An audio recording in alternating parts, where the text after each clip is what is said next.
All right, we're doing an early looks at the Xfinity Series here at Phoenix. Now, granted, we got to remember we have practice and qualifying on Saturday, so I'm going to advise you to tune into the live show. These are all Eastern times. I'm going to assume, at least, Lord, I hope so.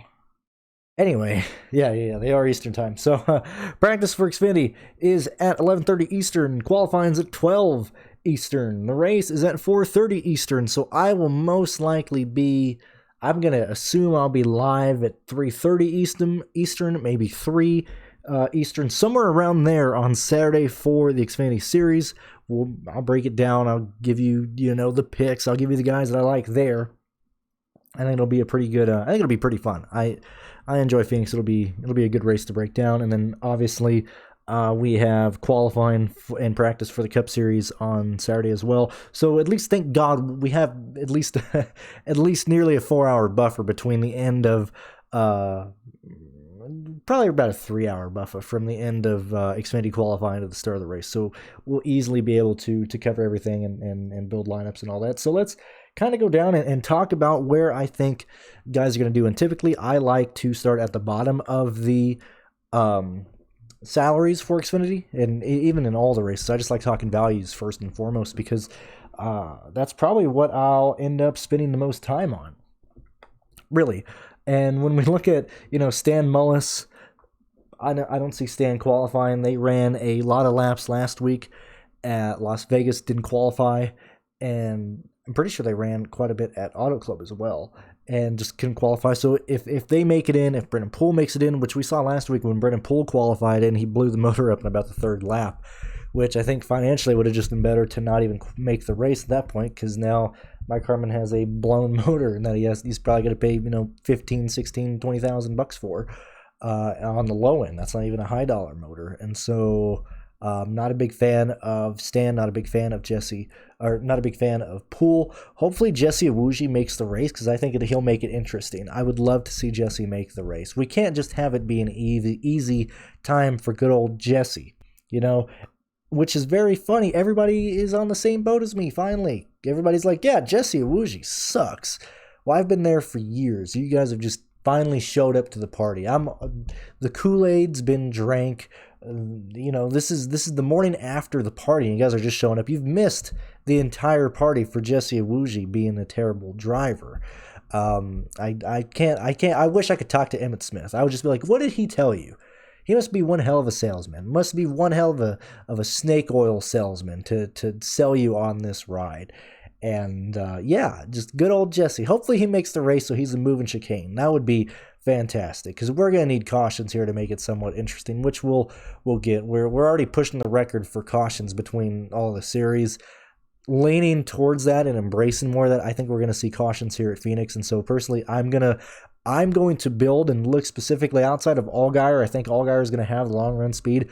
I'm going to be building for short runs. I'm going to be building for a yellow probably within the last 15 laps of the race. I think that leaves a lot of punts in play. Now, even with that said, this track is very challenging. It is very difficult.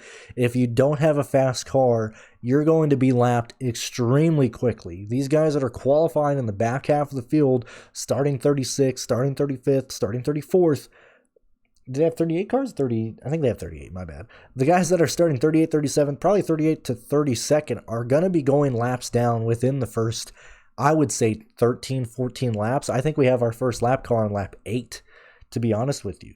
I just think that's how fast the leaders are going to be. And so when we get to playing, the value plays, and when we get to playing punt plays, you need to be aware that unless we just have cautions every 15 laps, which can happen, we're going to have punt plays that are down 1, 2, maybe even 3 laps that are still going to be in play due to attrition, because they're going to pass people on the late runs. So you either build a lineup embracing people that are going to most likely be slow, like Mason Massey is going to be slow. David Starr, if he makes the race, is probably going to be slow. I expect Ryan Vargas to be at least 1 lap down. I think Mason Massey will be 2. I think Parsons will be 2 at some point. I think Nick Sanchez, which I believe he is in the Alpha Beta Prime testing, boys. Let me look real quick. My bad, he's not. I'm pretty sure Nick is going to run an Alpha Beta car this year at some point. But he's with BJ McLeod Motorsports this week, and so I think Nick has a good chance. Which he's an ARCA guy. He hasn't really showed much of anything in ARCA, even in the ARCA series, which is not take a step back because we are having I think we're having 2 ARCA series. I think we're having the group.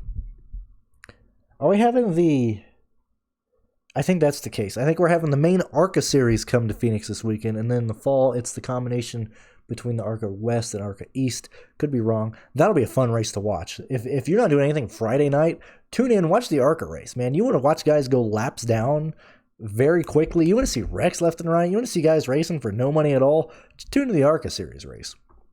But anyway, so let's start actually ranking these guys in terms of speed. So we're gonna do a sped ranking, not even speed. We'll meme it up and only put 1 E. Okay, so we got sped ranking here. Boop. Boop. Okay, so Stan's gonna be slow. I doubt he qualifies. Wooge is gonna be slow. Doubt he qualifies. They're too far. There's too many people here to get the color coordinating going right now. Loris in the Reum Brothers car, which this is him getting a feel for the car, to be serious, because remember, he's supposed to go Cup Series racing soon in a Reum Brothers car. Gonna be slow, most likely gonna be going a lap down. I'm gonna assume that he probably runs around, I would probably guess right now he's gonna probably finish around 29th. That's what I would guess right now. Poole is most likely not gonna make the race. I'm not gonna do the projected finish for all of them, but that's just where my brain is at right now for Mr. Loris. I think Star is in play. If he could just make the damn race, he'll be slow enough to get there on attrition. And I don't talk about iRacing a lot, but hop on iRacing this weekend.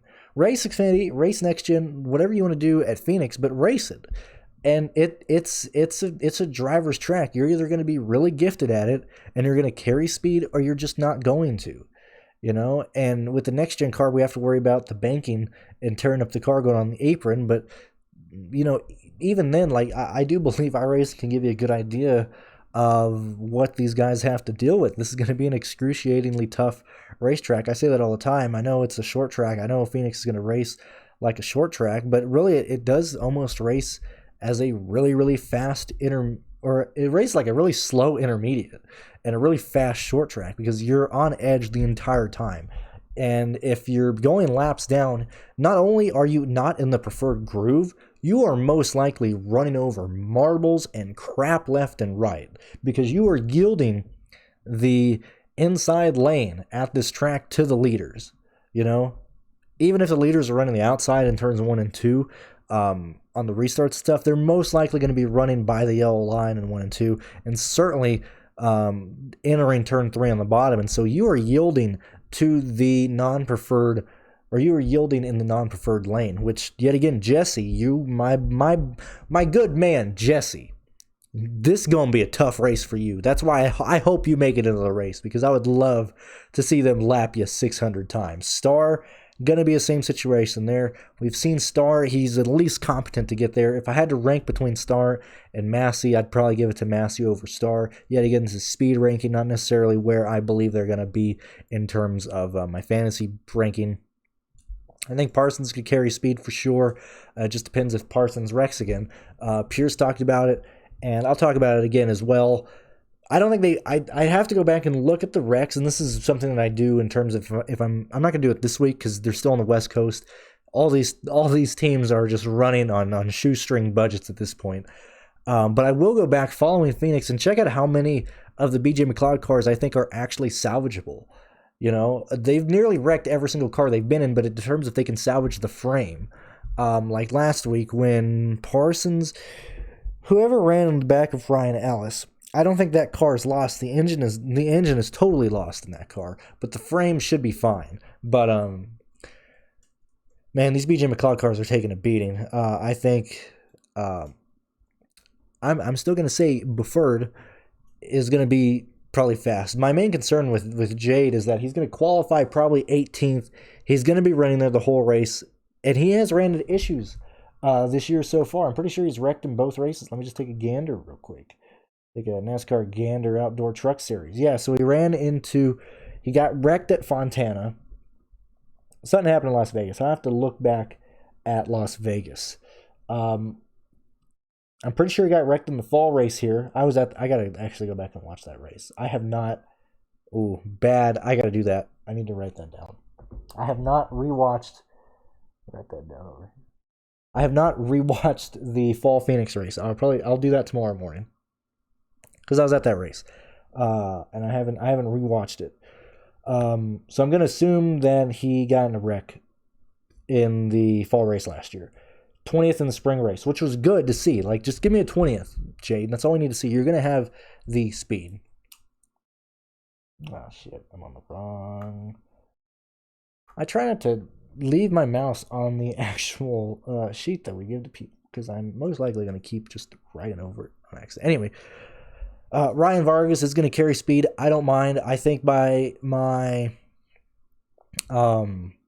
way I end up building lines, I'll probably be using Ryan Vargas and Jade as my main guys, unless Kyle, and I do like Kyle. Like right now, my main interest does lie. It actually lies with Massey. It really does. Probably Massey because I like what he provides in terms of lineup construction. In terms of speed, it's probably going to be Kyle. This is why I don't necessarily like doing the letter rankings from this because it's all circumstantial based on the salaries here. But I like Mason Massey. I think he'll probably start close to last. I think he'll survive on attrition. I don't think he'll just completely race stupid. I think Weatherman offers upside in terms of actual racing.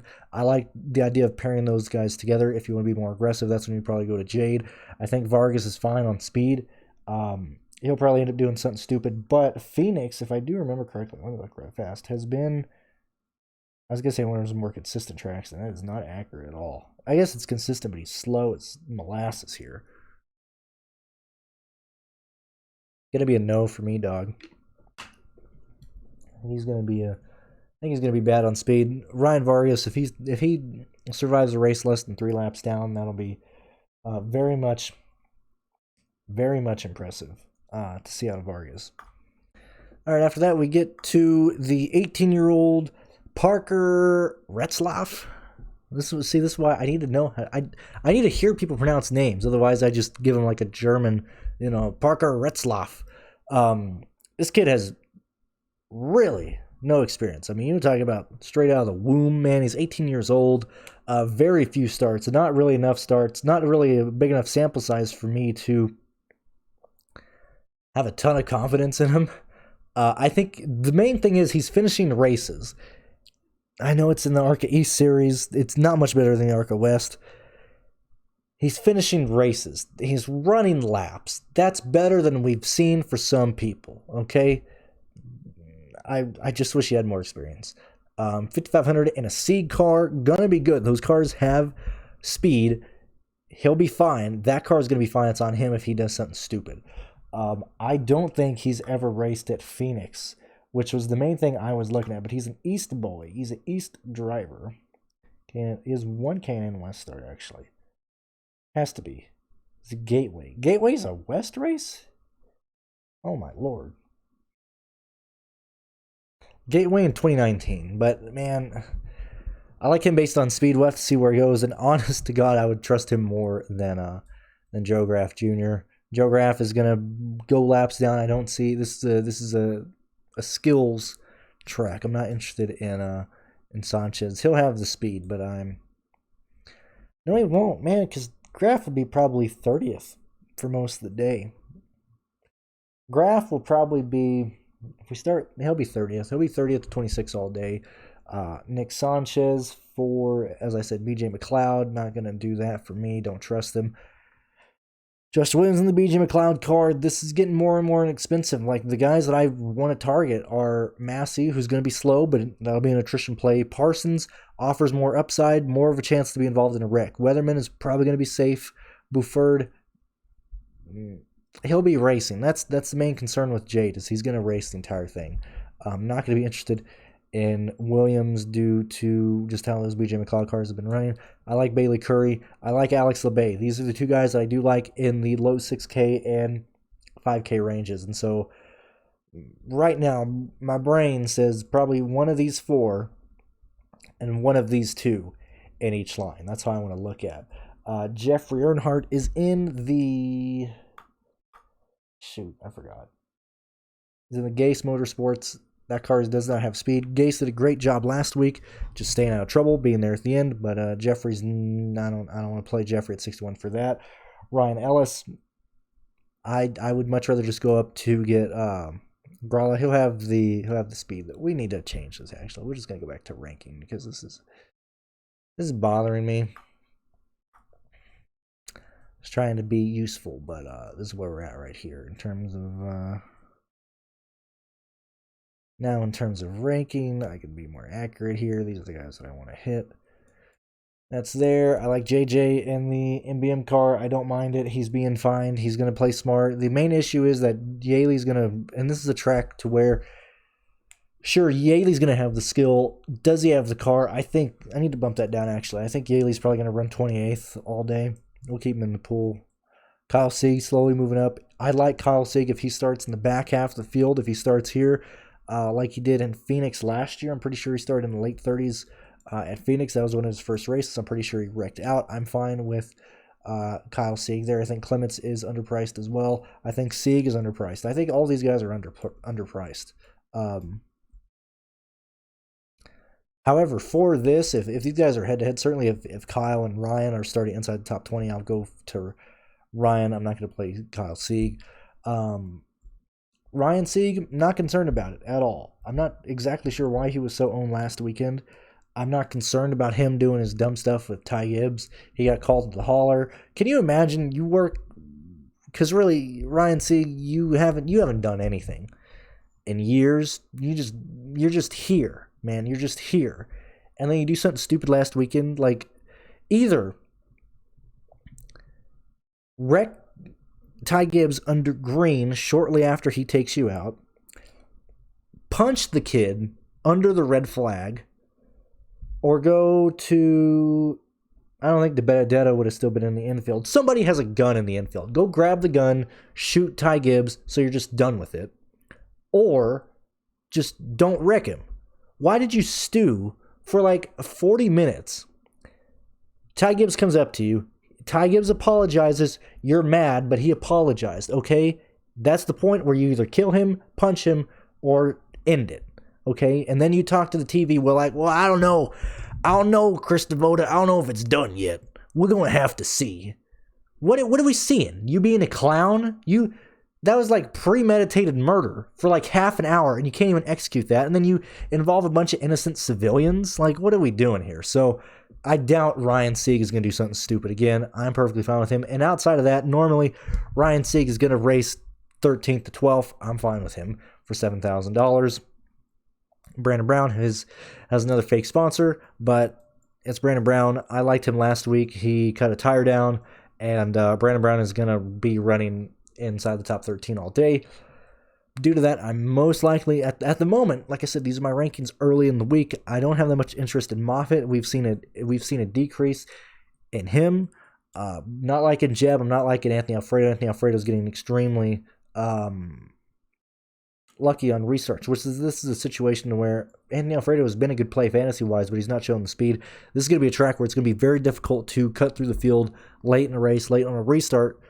Restarts will help him get up to the field, but he needs to be starting inside the top 6 to really take advantage of a late race restart. If he starts 14th with 3 to go and he finishes 11th, he's not getting those massive advantages that we've been seeing. I think if he got 11th, it'd still be an interesting play. But either way, in my brain, I'm not going for it. I'm going to stay on Austin Hill. I didn't play him last week. I didn't play him at Auto Club. I didn't like where he was starting. This is a track where I'm going to trust Hill here. I like Hill. I'm interested in Hill. Riley Herbst is going to be a no for me, dog. Snyder is going to be a no for me. Now, Creed is interesting. Creed ran this race in the fall to get experience running Xfinity cars. He ran, and this is BJ McLeod. He ran for BJ McLeod last year in the fall, but it was an RCR car. He finished 10th here in the fall. I think Creed is probably going to start around 16th, 15th. What is he at 9 right now? At 10. like 33 points, 34 points. He'll need a top 7 probably to do something. I think Creed. I'd like Creed for tournament play. Certainly, if he offers place differential, I'm gonna be all over Creed. I'm gonna be all over Hill. I like both these guys here. Damn it. See. Shoot. Yeah, man. See, I don't mean Pierce. I do apologize. Anytime I type anything on your, I've been doing a good job. I've did it twice today. I did it yesterday in one of the sheets. I did it now. So Pierce, anytime I accidentally type something on your thing, I automatically restore it to the last thing that you had it at. I just feel so bad whenever I'm like, oh hell, I just typed in it. Anyway, yeah, that's so funny. I keep restoring it. I like Creed. I am very interested in Creed. I'd like Sam Mayer here. Not going to go to Castle. We're going to see where John Hunter starts. Not going to Jones. Bain, if he starts up front, he needs to have track position. If he starts in the pole, I'm interested. If he's not, I'm not going to go for it. That's where I'm at with him. Same thing with Hemrick.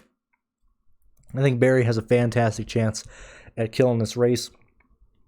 Not going to do AJ. We've seen AJ start up front here multiple times, and he normally almost always loses positions. Not playing AJ. Ty Gibbs is... I'm going to lean to Josh Berry. I'm going to lean to probably Gregson and Allgaier more. I'll probably end up having some Ty Gibbs. But this is where we're at right now. These are the guys that I like. These are the picks, the early picks, if you want to go down that route. But this is where we're at right now. And yeah, I like this. I like these guys here. I'm still high on... I mean... The value plays are the ones that I like. I love Bailey Curry at $5,900. I love Alex Leway at $6,000. I think it's going to be very easy to get up to the guys that I want here. You can play the place differential plays that end up being shown in the 8K or the 7K range. I would like to be ahead of the curve on Austin Hill. I'm going to take the risk and just see what happens on Austin Hill. As long as he qualifies in a position where I believe that he could at least hit 5X value, I'll certainly be on Austin Hill this weekend. And yeah, that's where we're at right now. Thank you for watching. And tune to the live show Sunday to see my last reactions or my final thoughts, if you would rather look at it that way.